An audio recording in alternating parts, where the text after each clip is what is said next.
how are we going to be able to discern the difference between reality and this kind of artificial?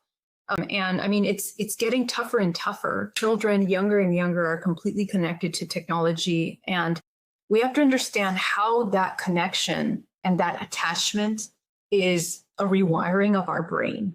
Right now, just recently, I mean, AI basically just came out, a few years ago, and now we already have papers coming out that our brain, we're basically becoming brain damaged by the use of AI. Our brain is working less. The way that our brain is wiring and firing is basically like paralyzing our brain. So this is a problem, and the long-term thing is that essentially the human less and less is coming into their power, their organic power of reconnecting themselves with the technology of our body.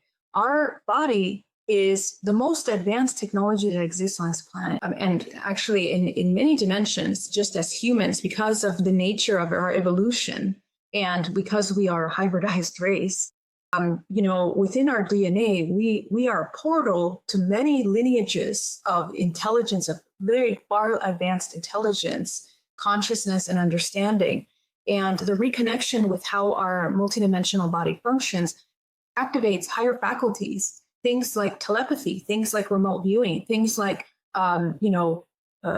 quantum bilocating and basically transporting ourselves to other timelines and dimensions. These are basic things, actually, that the human has as tools. And the development of those things is kind of the healing of this organism, bringing back a regulated nervous system. And so, I mean, this kind of understanding of the activation of your organic DNA as a human is really coming into the greatest creative potential of humanity.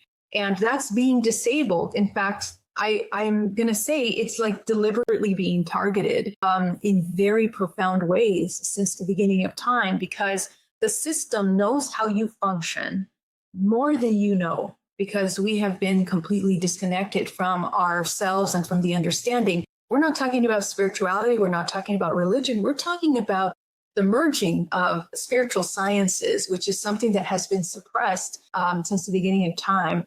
And now some of these things are finally coming up to the surface again for us to really jump on that and learn, because you see the discernment between the two is that organic technology is a very complex system that is, it's a bioelectrical creation system that is a geometrical structure.